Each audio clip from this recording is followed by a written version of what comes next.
Terima kasih pemirsa Anda kembali bersama kami di Kabar Petang. Saya ingin langsung ke Pak Syafruddin dari Komisi 3 DPR RI. Sampai sejauh ini mengenai rencana pembentukan pansus hak angket untuk Joko Chandra ini katanya juga masih dalam perdebatan di Komisi 3. Ada yang menyatakan mayoritas setuju, tapi ada juga yang menyatakan tidak setuju. Sampai sore hari ini seperti apa Pak kesepakatannya? Apakah akan ada rencana memang betul-betul akan dibuat pansus ini?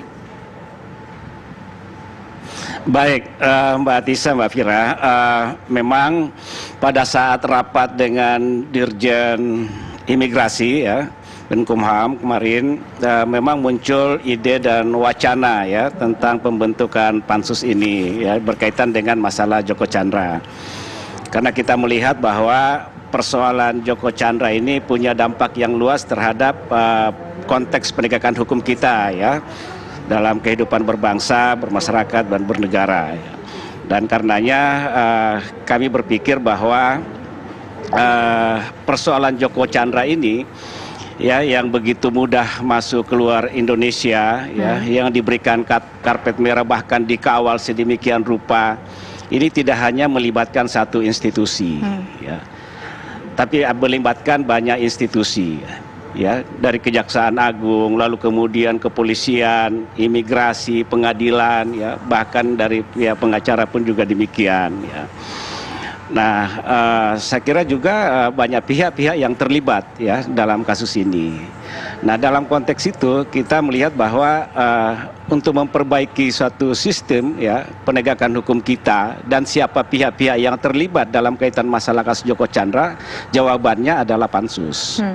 Dalam rangka untuk menyelidiki ya, menyelidiki pihak-pihak yang memang harus diminta pertanggungjawaban ya dalam konteks abuse of power dan juga dalam rangka untuk memperbaiki sistem penegakan hukum kita. Nah, memang wacana ini memang masih memunculkan perdebatan ya, sehingga kita mengusulkan ketika itu lebih baik kita lakukan rapat gabungan terlebih dahulu ya, rapat gabungan antara Menteri Hukum dan HAM, Kejaksaan Agung dan pihak kepolisian untuk mengurai ya, mengurai tentang persoalan Joko Chandra ini. Apa yang menyebabkan sehingga seorang Joko Chandra begitu mudah dan ini menjadi presiden buruk ya dalam konteks penegakan hukum kita dan menjadi tamparan dan mempermalukan institusi penegakan hukum. Ya, kita juga sudah bergabung dengan Pak Didik Mukrianto, Komisi 3 dari fraksi Demokrat. Mas Didik, sejauh ini apakah ada dalang besar di balik Joko Chandra yang bisa diungkap? Ini Mbak Fira, Mbak Tisa, para senior termasuk Bang Suding, kejadian ini sungguh memilukan dan memalukan kita sebagai bangsa dan negara hukum. Nah, dalam kaitan itu tentu yang ada di kepala kita semuanya, bagaimana mungkin seorang narapidana, bagaimana mungkin seorang buron yang kemudian mampu mengendalikan bahkan memperdaya negara kita melalui institusi-institusi pemerintahan yang ada. Lebih dari itu, seorang terpidana, seorang buron kemudian mengendalikan aparat dan juga sistem yang berlaku di Indonesia. Ini bukan hanya menampar kepada aparat penegak hukum kita, tapi betul-betul ini jebolnya pertahanan negara kita atas perilaku satu orang penjahat. Bagaimana mungkin kemudian kalau negara kalah dengan perilaku seseorang ataupun pelaku kejahatan, bisa jadi negara kita suatu saat bisa dikendalikan oleh teroris yang lebih menakutkan kembali. Nah, pembelajaran penting inilah yang harus kita sikapi secara serius. Ini bukan main-main. Ini persoalan yang sangat serius buat bangsa dan negara kita. Bahkan ini juga mempermalukan presiden kita. Kenapa saya sampaikan ini? Karena di 2015 di mana presiden menerima jamuan dari negara Papua Nugini, di situ konon beritanya bertemulah adik Joko Chandra bertemu dengan presiden. Nah, ini kalau tidak diurai, tidak perjelas, tidak kemudian dilakukan klarifikasi yang utuh, bisa jadi terjadi distrust publik kepada pemimpin kita, kepada presiden kita. Karena faktanya setelah kejadian itu, kemudian Joko Chandra sebagai seorang terpidana, seorang buronan, leluasa memperdaya sistem dan aparat kita masuk ke Indonesia, bahkan melakukan kejahatan-kejahatan yang lainnya di luar kejahatan pokoknya. Bagaimana mungkin tidak?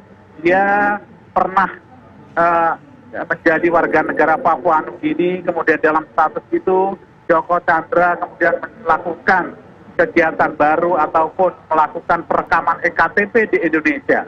Nah, kejahatan-kejahatan inilah yang kemudian menyempurnakan kejahatan-kejahatan Joko Chandra untuk memperdaya Indonesia. Makanya dalam konteks itulah Komisi 3 ingin mendorong agar kasus Joko Chandra ini diungkap setuntas-tuntasnya melalui pansus. Apakah pansus legal? Pansus punya kewenangan sebagai salah satu alat kelengkapan dewan yang memang dibentuk oleh DPR untuk mengurai persoalan-persoalan yang demikian, karena ini bukan hanya persoalan penegakan hukum, ini juga menjadi persoalan tanggung jawab negara kita, karena melalui institusi lain di luar penegak hukum, Joko Chandra menyempurnakan kejahatan-kejahatannya yang lain.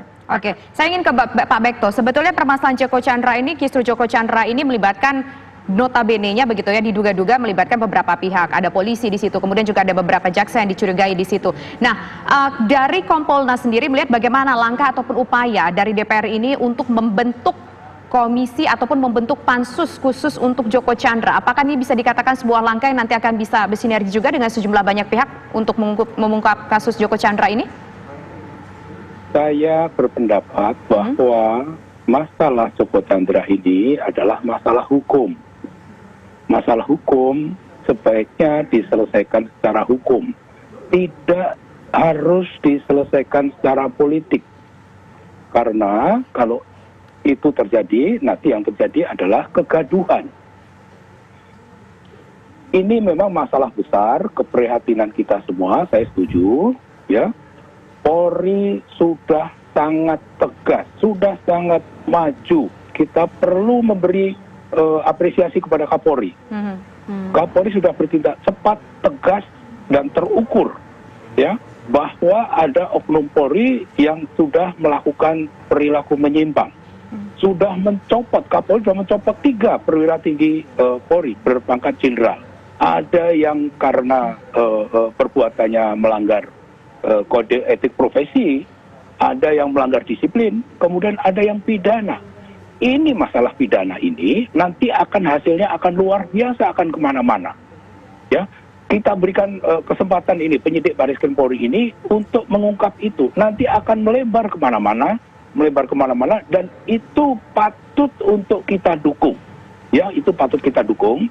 Yang kedua, DPR Komisi 3 menurut saya tidak perlu buru-buru, ya.